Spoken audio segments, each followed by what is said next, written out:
Megan Olivi here for Fight Day. I'm joined by Ryan Bader, who's fighting Rampage Jackson this Sunday, well Saturday for you guys, in the co-main event of UFC 144.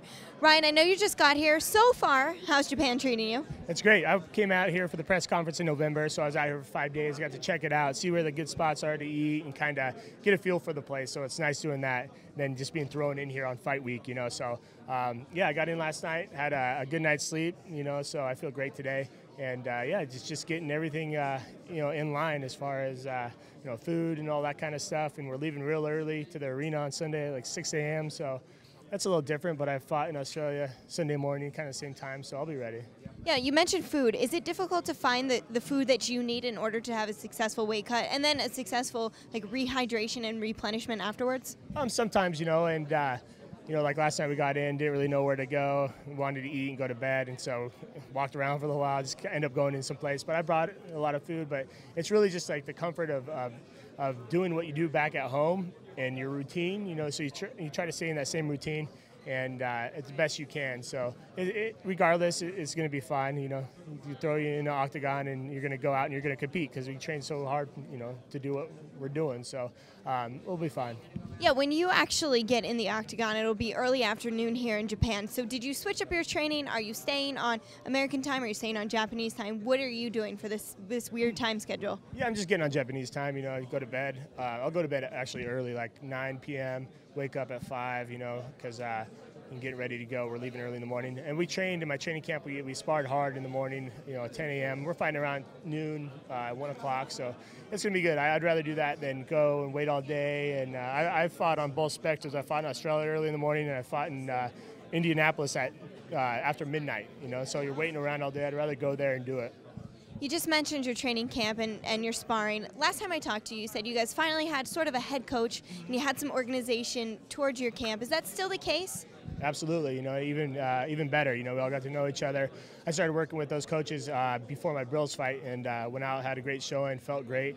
I never felt better, you know, and so that gives you confidence knowing you're doing the right thing and have the right people around you, and so that's going to continue. We continue that, and they're all here now, and we had a great camp, and the same deal, and we're just going to get better and better. You know, you had that win over Jason Bros, but before that, then you had 2 tough losses in a row, and you know, when you first came into the sport, you had a great collegiate wrestling career, and then you came to the UFC, you were on this undefeated streak. Then last year was a little difficult. Would you say that was one of the most challenging years for you? Yeah, absolutely. You know, I've had that in my sports career. You know, as far as in collegiate wrestling, in my junior year, I was All-American sophomore year. Junior year, I did an All-American. I didn't have a good showing. Senior year, I sucked it up, came back, and got it done, you know. So I've been there before, and I know it happens in sports, you know, especially in this sport. You're not going to stay undefeated forever. So I had those losses, and it's important. It's not, you know, what you dwell on and this and that. It's learning from them and what you do with those losses. So we got new coaching staff. We revamped a lot of things, and that's what I've done, and I feel a lot better for it. And I don't know if I would have done those things if I hadn't lost my second fight. I would have been doing the same things, and then it hurt me in the longer run, you know, in the long run. So in the long run, I'm glad I lost. Glad, you know, that happened, so I can get to where I am today, and then go out there and beat Rampage, and I'll be right back where I was. How does it feel to be fighting Rampage, like you just said, in Japan? I mean, this is where Rampage became famous. People loved him over here. How does it feel to face him in the co-main event of one of the first UFCs here in what, 10 years or something? I mean, I have 2 outlooks on it right now. I'm just like, whatever. It's just another fighter I, you know, go in the octagon with and fight. Because you start looking at it, oh, he's beat this guy, or he's so big here. You know, he's going to get in your head. So it's just another guy for me. Later on, after the fight, is a time to look back and be like, man, that's awesome. I went out there, fought Rampage. I fought him in Japan. You know, I'm excited to be out here in Japan and fighting in front of the Japanese people. But, you know, when you sign that battle agreement and you get a name like that, it's just another guy across the octagon, really. It's just another fighter you just got to go out there and beat. And you start getting into other stuff, you know, it's just going to add baggage. You know, he can't bring his past opponents into the cage, and I can't either. So it's just another guy across the octagon. Rampage is known to have great stand-up, but when I just talked to him a few weeks ago in Las Vegas, he told me he wanted to get back to his wrestling roots for you. What do you think about that?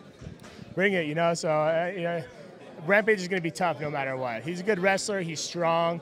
You know, he's a great boxer, obviously. And, you know, if he does, I think he just opens himself up for different things. So, you know, look forward to getting a fight like that. So if it happens, we'll be ready for it, and, you know, we'll welcome it. All right. Thank you so much for taking the time to talk to us, Ryan. Good luck this weekend. Appreciate it. Thanks.